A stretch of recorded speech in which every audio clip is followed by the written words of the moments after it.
In just 10 days, one man turned Omaha into a city of fear, committing 4 cold-blooded murders under command of an ancient Egyptian god. Who was Nikko Jenkins, and how did a troubled childhood, a violent family, and years behind bars create one of the most shocking killers in modern history? Stay tuned, because this is a story of madness, murder, and a justice system pushed to its limits. Nikko Allen Jenkins was born on September 16, 1986, in Denver, Colorado, to parents David McKee and Lori Jenkins. From an early age, it was clear that his life would not follow a conventional path. His father was largely absent, leaving young Nikko without a consistent male role model. His mother, whose own life was entangled with challenges and neglect, could not provide the guidance he needed. By the age of 7, Nikko had already demonstrated behavior that alarmed authorities. In 1993, he brought a .25 caliber handgun to Highland Elementary School, a shocking act that would set the tone for his early interactions with the justice system. It would take law enforcement 4 years to build a case around this incident, but it marked the first of many serious encounters with the law. By the age of 11, Jenkins had been accused of theft on multiple occasions, illustrating a pattern of behavior that showed little regard for rules or authority. This was the last period he would experience freedom for any significant length of time.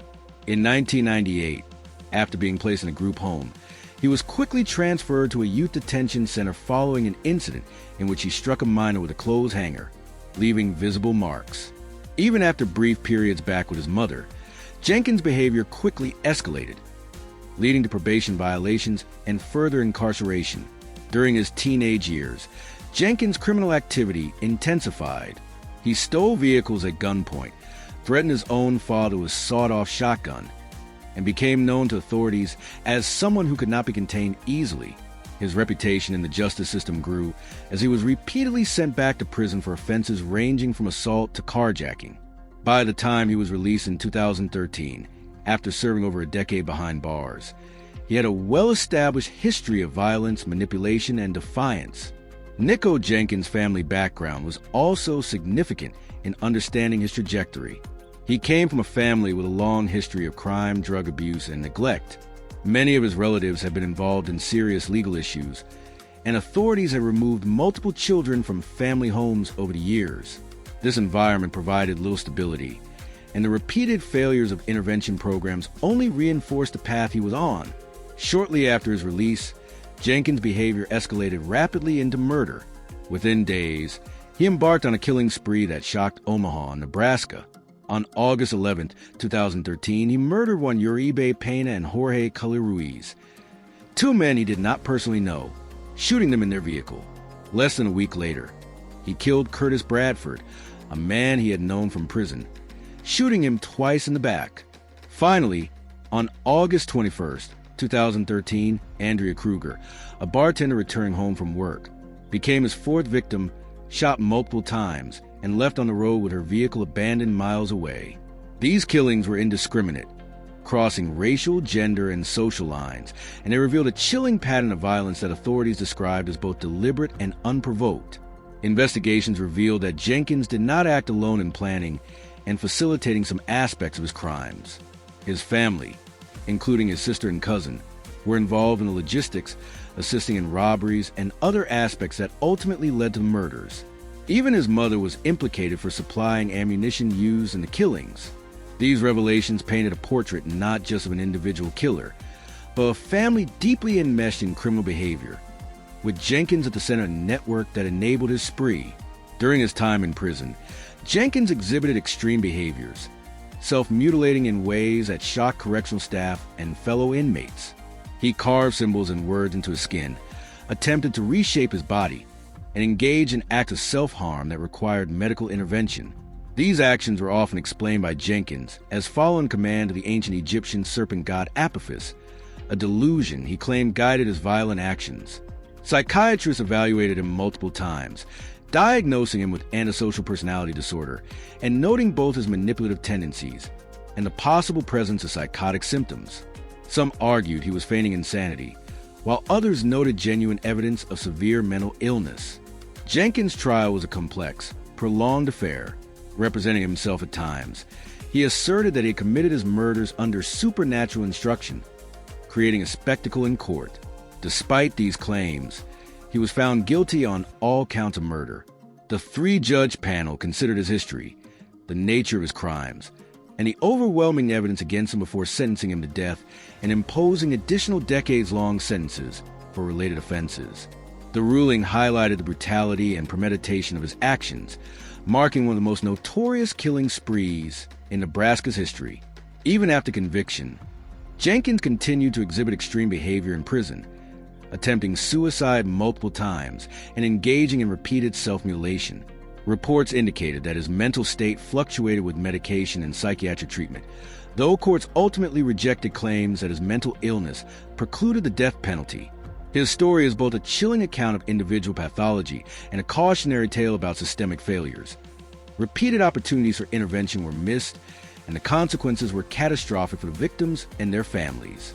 The case of Nikko Jenkins is not just a story about the murders themselves, but also a stark look into the failure of multiple systems: family, social services, and corrections. Growing up in a household rife with crime, neglect, and abuse, Jenkins never had the stability or guidance that might have prevented his path to violence. His parents, particularly his mother, were implicated in his criminal activities, highlighting a family dynamic where moral boundaries were blurred and criminal behavior became normalized. By the time he was released in 2013, the combination of a tumultuous upbringing, lack of rehabilitation in prison, and untreated mental health issues created the perfect storm for tragedy. Shortly after stepping back into society, Jenkins exhibited increasingly erratic and dangerous behavior. Within days, he orchestrated a series of violent attacks, crossing boundaries of race, gender, and personal acquaintance. Each act was calculated yet random.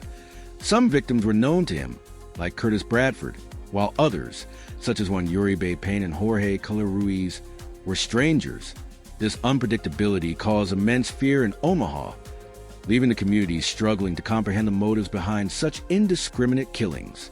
Law enforcement described him as an exceptionally violent offender, someone who could not be predicted or contained, and whose actions defied conventional patterns of criminal behavior. The investigation into Jenkins' murders revealed a disturbing network of complicity within his family. His sister Erica Jenkins and cousin Christine Bordeaux played direct roles in some of the crimes, facilitating robberies and providing support that enabled the killings. Even his mother, Lori Jenkins, purchased ammunition used in multiple murders, showing a shocking level of involvement. These connections not only helped execute the crimes, but also demonstrated how deeply entrenched criminal behavior can be within families, especially when combined with neglect, abuse, and intergenerational patterns of violence. It was a web of dysfunction that extended far beyond Nikko himself, illustrating that the roots of violence are often intertwined with environment and upbringing. While awaiting trial, Jenkins' behavior in prison grew increasingly erratic. He engaged in extreme self-mutilation, carving symbols into his skin, including inverted 660 edges and the word Satan, reshaping his tongue to resemble a snake, and even attempting to alter his genitals.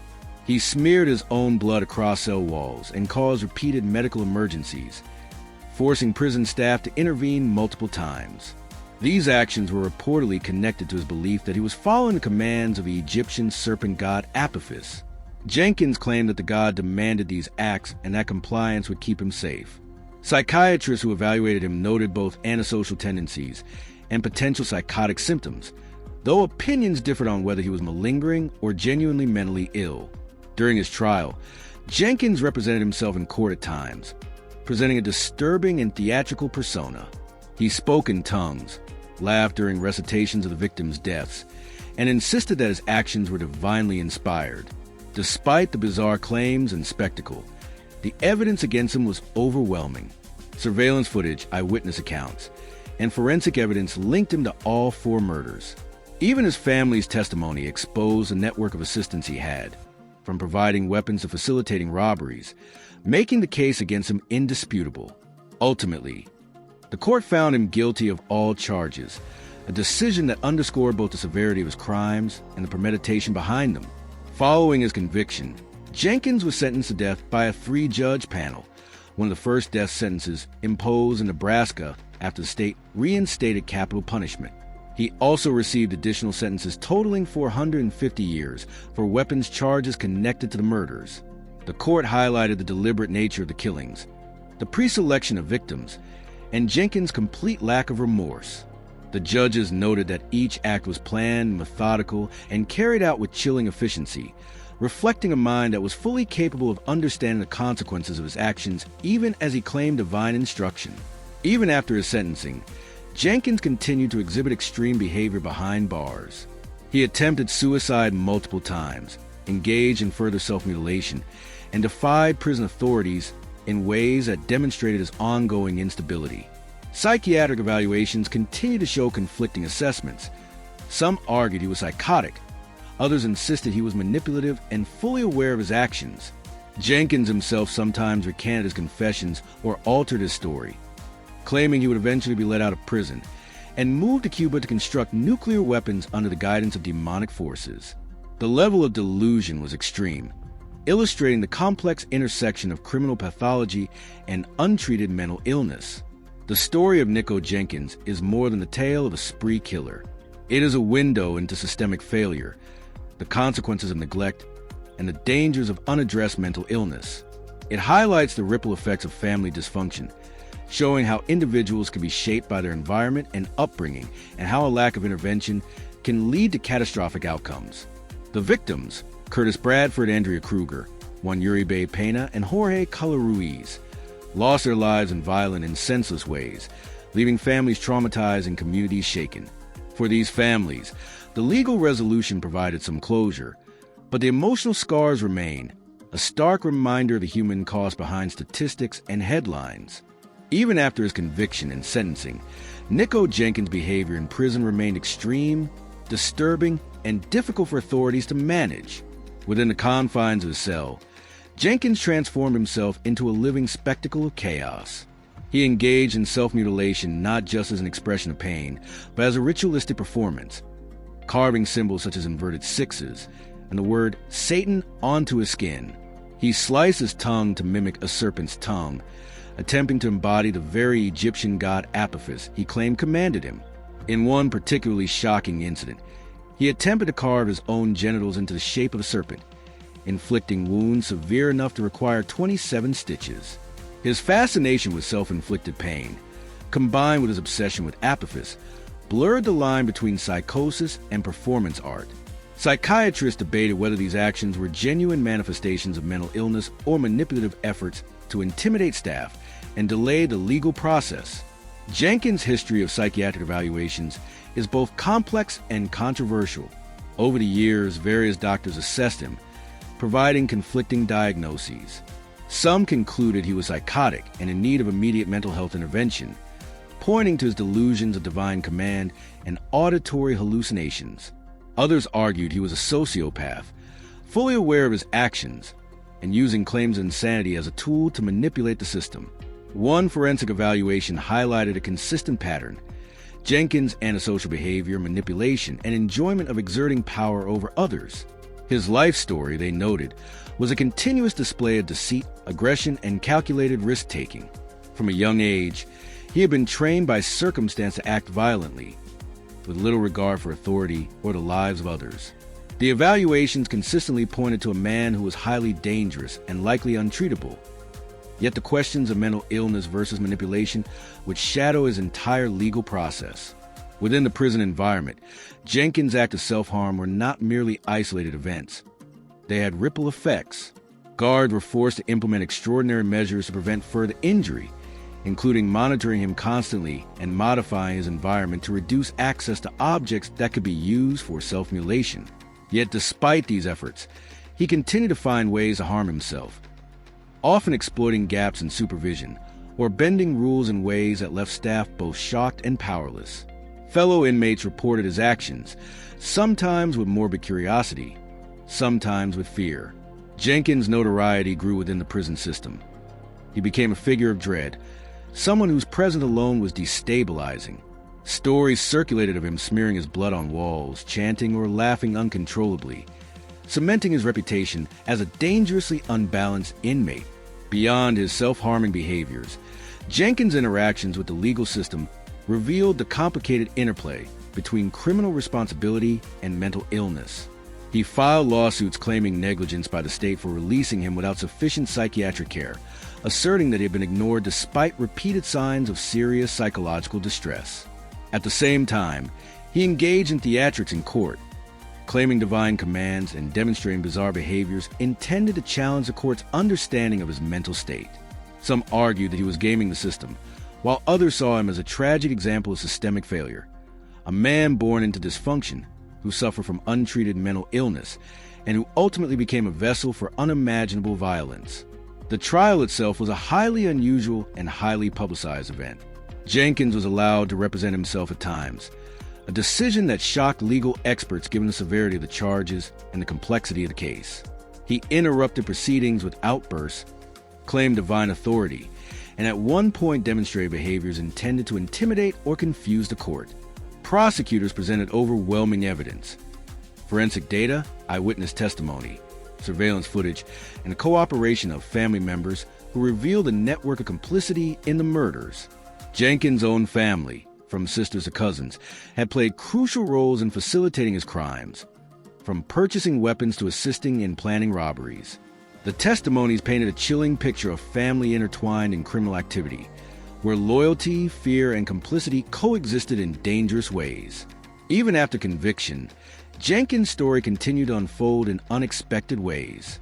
He wrote letters to newspapers, claiming he sought psychiatric help and that his actions were influenced by a divine entity. He attempted suicide multiple times, each incident illustrating his ongoing instability and resistance to traditional prison containment.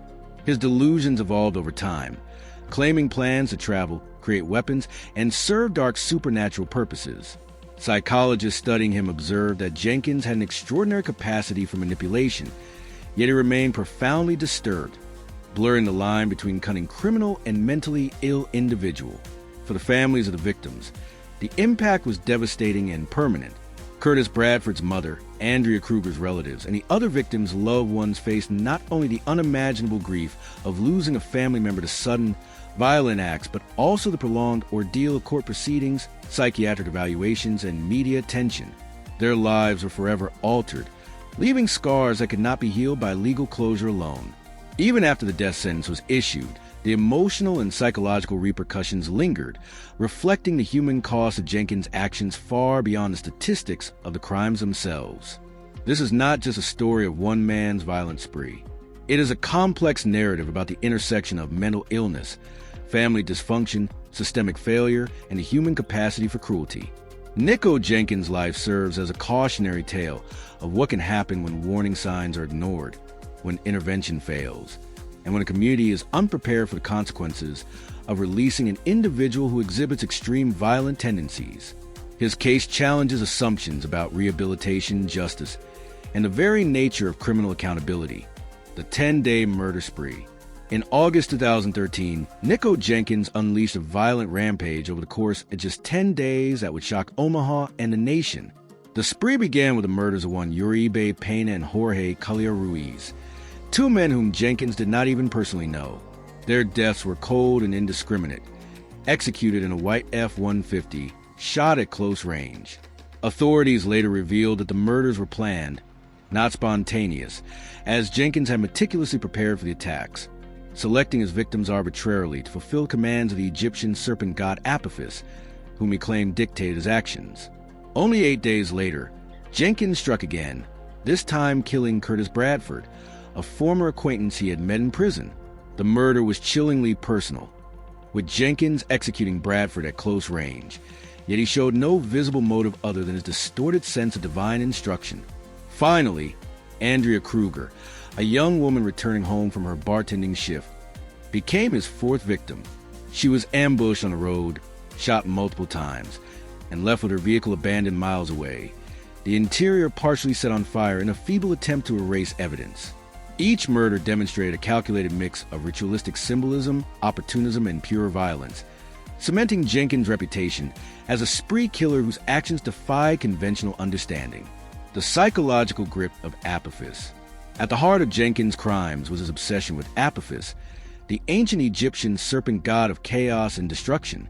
Jenkins claimed that this deity communicated with him directly, instructing him to commit murder as a form of ritual obedience. His belief was so intense that he altered his appearance to reflect the imagery of the god, carving symbols into his skin, mutilating his tongue to resemble a serpent, and even attempting to reshape his genitals in line with his delusions. Psychologists examining Jenkins noted the complexity of his mental state. While some believe his devotion to Apophis was a genuine psychotic manifestation, others argued that he used these delusions strategically to manipulate the system and delay his prosecution. Regardless of intent, the Apophis narrative became central to understanding Jenkins' motives, blending ancient myth with modern criminality in a terrifyingly literal way. Family complicity and involvement.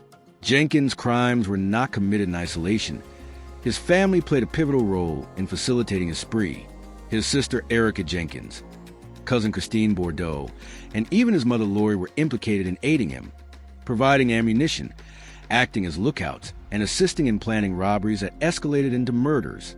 Erica, for instance, admitted to being complicit in earlier violent acts and expressed a disturbing thrill in seeing Jenkins carry out the killings.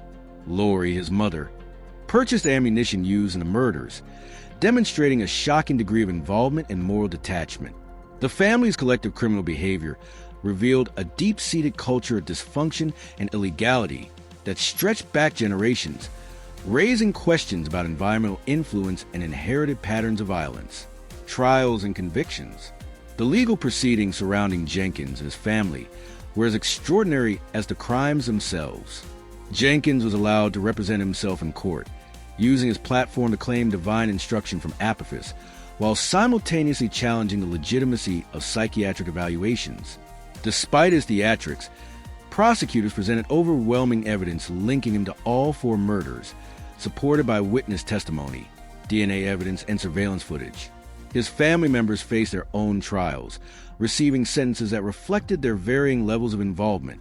Erica Jenkins received life plus additional years for weapons charges and complicity, while Lori Jenkins was sentenced to 15 years for providing ammunition.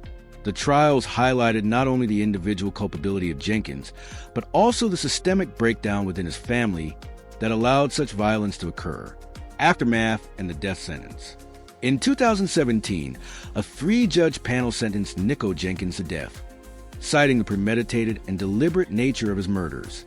The panel emphasized the brutality of killing 4 people in a span of 10 days and noted that Jenkins exhibited no remorse. Additionally, he was sentenced to 450 years in prison for weapons charges, underscoring the enormity of his crimes. Even after the sentencing, Jenkins continued to demonstrate unpredictable behavior, attempting suicide multiple times and engaging in further acts of self-mutilation. His ongoing instability posed challenges for prison staff and sparked debates over the intersection of mental illness, criminal responsibility, and the death penalty. Broader reflections on mental health and crime. The Jenkins case is more than a story of a single killer. It reflects larger societal failures in addressing mental illness and systemic dysfunction. From early childhood, Jenkins exhibited signs of severe behavioral and psychological disturbance, yet repeated opportunities for intervention were missed. The correctional system's inability to provide adequate psychiatric treatment, combined with the influence of a deeply criminal family environment, created conditions for tragedy. Experts and the public alike are forced to grapple with difficult questions. How much responsibility lies with the individual, and how much of the system that failed to protect both him and his potential victims? Jenkins' story serves as a chilling reminder of the consequences when mental health, criminal justice, and social support systems fail to intersect effectively. Day-by-day reconstruction of the murder spree. The terror began on August 11, 2013, when Nikko Jenkins targeted one Uribe Pena and Jorge Collier Ruiz. Both men were shot at close range inside a white F-150 in Omaha, with their pockets turned inside out and no apparent motive beyond Jenkins' delusional commands. This act of indiscriminate violence sent shockwaves across the city, as investigators struggled to connect the killings to a single perpetrator. The calculated randomness of these murders made them especially terrifying. Victims were selected without warning, and their lives were extinguished in mere minutes. Just 8 days later, Curtis Bradford, a former acquaintance from prison, became Jenkins' next victim. Bradford had posted a photo with Jenkins on social media hours before the murder, a chilling reminder of how quickly Jenkins could turn familiar faces into targets. The murder was precise, executed with no hesitation, and demonstrated the cold efficiency that had marked his previous killings. Finally, on August 21st, 2013, Andrea Kruger fell victim to Jenkins' rampage. Returning home from a night of bartending, she was ambushed, shot multiple times, and left on the road. Her SUV was found abandoned miles away, a feeble attempt made to destroy evidence by setting the vehicle on fire. With this final act, Jenkins completed a spree that had terrorized Omaha over just 10 days, leaving 4 families shattered and an entire city in shock. Mental health analysis. From childhood, Nikko Jenkins exhibited signs of severe behavioral disorders. He entered the justice system at age 7 after bringing a handgun to school and continued to escalate his violent behavior over the years. Multiple psychiatric evaluations in adulthood painted a complex picture. Some experts concluded he suffered from antisocial personality disorder, describing him as a manipulative sociopath capable of planning and executing crimes while feigning mental illness. Others noted signs of schizophrenia, particularly his claims of being commanded by the Egyptian serpent god Apophis to commit murder. These conflicting assessments highlighted the difficulty in determining whether Jenkins' delusions were genuine or strategic manipulations intended to delay trial and avoid responsibility. While in prison, Jenkins' behavior further demonstrated the intensity of his mental health issues. He engaged in repeated acts of self-mutilation, carving symbols into his face, tongue, and body, smearing blood on cell walls, and attempting suicide multiple times. These acts were interpreted by some as evidence of a psychosis, while others saw them as attempts to manipulate the system. Regardless, they provided a stark illustration of a mind in profound turmoil, grappling with both inner demons and a reality shaped by neglect and violence. Public reaction and media coverage. The Jenkins case drew national attention, not only for the brutality of the murders, but also for the complexity of his mental health narrative. Families of the victims endured years of waiting for justice, attending hearings, and facing the emotional weight of Jenkins' antics and claims of divine command. Local and national media documented the trial extensively, highlighting both the gruesome details of the crimes and the controversial debates around psychiatric treatment, criminal responsibility, and the death penalty. Public opinion was sharply divided. Some viewed Jenkins as a dangerously deluded killer in need of treatment, while others saw him as a cold-blooded criminal exploiting mental health defenses to evade accountability. Conviction and sentencing. In 2017, a 3-judge panel sentenced Nikko Jenkins to death, citing the deliberate, premeditated nature of each murder and his total lack of remorse. He also received 450 years in prison for related weapons charges. The panel emphasized that each murder was purposeful, pre-selected, and executed with meticulous planning. Jenkins' family members, implicated in aiding his crimes, also received prison sentences ranging from 15 years to life plus additional years for weapons and complicity charges. The case underscored systemic failures. From early missed interventions in Jenkins' childhood to repeated missed opportunities for psychiatric treatment, the trajectory of his life illustrated a convergence of neglect, violence, and societal breakdown. Despite this, the verdict brought a measure of closure to the families of his victims, who had waited years for justice to be served.